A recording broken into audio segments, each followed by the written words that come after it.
Dhaka medical থেকে ভূমিকম্পে হতাহতের খবর জানাতে যুক্ত হচ্ছেন আমাদের সহকর্মী ইউসুফ ভুঁইয়া। ইউসুফ, ঢাকা মেডিকেলের সর্বশেষ কি তথ্য আছে আপনার কাছে?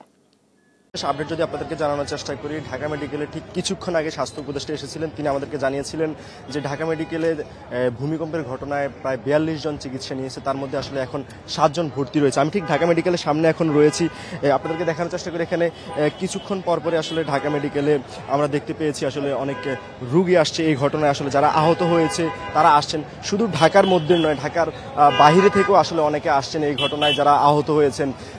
এই কিছুক্ষণ আগে আসলে আমরা জানতে পেরেছি, যখন স্বাস্থ্য উপদেষ্টা এসেছিলেন তিনি জানিয়েছেন যে নরসিংদী থেকে যেই 10 বছরের উমর যে শিশুটি আহত হয়েছিলেন সে এসেছিলেন, সে ঢাকা মেডিকেল আসার পর চিকিৎসক তাকে আসলে মৃত ঘোষণা করেন। এবং তার পরবর্তীতে আমরা জানতে পেরেছি আসলে শুধু যে নরসিংদীতে আসা যে ওমর নামে যে শিশুটি রয়েছে তিনি নন, তার বাবাও আসলে আশঙ্কাজনক অবস্থা রয়েছেন এবং তিনি ঢাকা মেডিকেলে এখন আইসিইউতে ভর্তি রয়েছেন, আমরা যেমনটি জানতে পেরেছি। তবে শুধু ঢাকা মেডিকেল শুধু ঢাকার আশেপাশের নয়, আমরা আসলে ঢাকা মেডিকেলে ঢাকা বিশ্ববিদ্যালয়ের বিভিন্ন শিক্ষার্থীকে আসতে দেখেছি।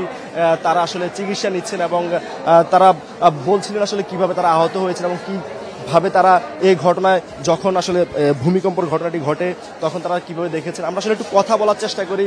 ঢাকা মেডিকেলের এখানে অসুস্থ রয়েছেন, আমরা একটু জানার চেষ্টা করি আসলে কি হয়েছিল, একটু বলবেন তখন পরিস্থিতি আসলে কি হয়েছিল। মানে যখন ভূমিকম্প শুরু হয়েছিল ও হলো সিঁড়ি দিয়ে নামতে যেয়ে মানে আঘাতপ্রাপ্ত হয়েছে আর কি, সিঁড়ি দিয়ে নামার সময় এই আর কি।